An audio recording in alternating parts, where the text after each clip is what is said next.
وہ ہے نا بھی لندن میں کیس آیا, آئس کریم ماں نے منگوائی, BBC کی رپورٹ ہے نا, BBC کی ہے نا, بچے نے آئس کریم منگوائی, ماں نے نہیں دی, بچے نے پولیس کو بلایا. اب ماں کو اندر تو نہیں کیا پولیس نے, لیکن آ گئی پولیس, تنبیہ کر کے چلی گئی ہے.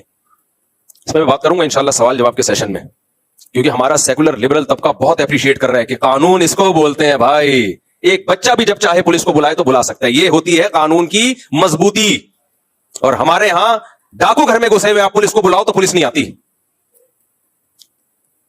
بھائی قانون کی کا مضبوط ہونا الگ بات ہے, مضبوط یا کمزور ہونا, درست اور صحیح ہونا الگ بات ہے.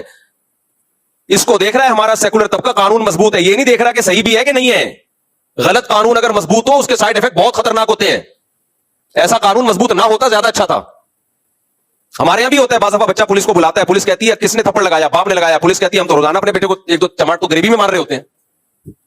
قانون مضبوط نہیں ہے لیکن ہے بہرحال ٹھیک ہے کہ ابا نے اگر ایک ہاتھ تھپڑ لگا دیا تو مارنا نہیں چاہیے کہ آپ جا کے گریویوں میں مارنا شروع کر دیں. میں مار کو اپریشیٹ نہیں کر رہا, جو تربیت محبت سے ہوتی ہے مار کٹائی سے نہیں ہوتی. لیکن اگر باپ نے مار دیا, ماں نے مار دیا, بیٹے کو یہ رائٹ نہیں ہے کہ پولیس بلائے. وہ باپ کا بلا وجہ مارنا غلط اگر ہے تو بیٹے کا آگے سے اپلائی کرنا اس سے بڑا غلط ہے.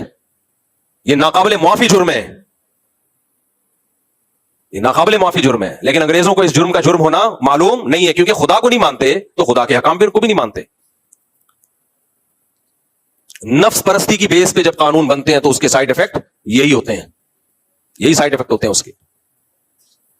ہمارے یہاں تو بھائی بچپن میں ہم ٹیچروں سے پٹ کے نہیں اپنے ماں باپ کو بتاتے تھے کہ ٹیچر نے مارا ہے, کیونکہ اگر ابا کو آ کے بتاتے نا ٹیچر نے تھپڑ مارا ہے تو 4 تھپڑ ابا الگ سے مارتے کہ ٹیچر کی شکایت کیوں کر رہے ہو.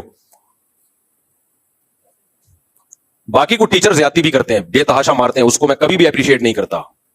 بلا وجہ مارتے ہیں, اپنی غصہ کہیں اور کا ہوتا ہے, نکالتے کس پر ہے, بچوں پہ, وہ تو ناجائز ہے. میں تو صرف ایک سمجھانے کے لیے کہ پہلے کیا ادب سکھایا جاتا تھا. میں مار کو پروموٹ نہیں کر رہا کہ ٹیچروں کو چاہیے بچوں کو تھپڑ چھپڑ مارا کریں, اس کو پروموٹ نہیں کر رہا. صرف یہ بتا رہا ہوں کہ اگر ٹیچر نے کبھی ہاتھ اٹھا لیا ہے کبھی کبھار تو شکایت بنتی نہیں ہے. ایسے چھوئی موئی نسلیں وجود میں آ رہی ہیں, ماں باپ ڈر رہے ہوتے ہیں اپنی اولاد سے. الٹا سیٹ اپ, یہ جو حدیث میں آتا ہے نا انتلد الامۃ ربتہا, قرب قیامت میں باندھی اپنے آقا کو جنے گی. عورت جس بچے کو پیدا کرے گی وہ بچہ عورت کا باپ بن کے حکومت کرے گا اپنی ماں پہ. وہ آج نظر آ رہا ہے.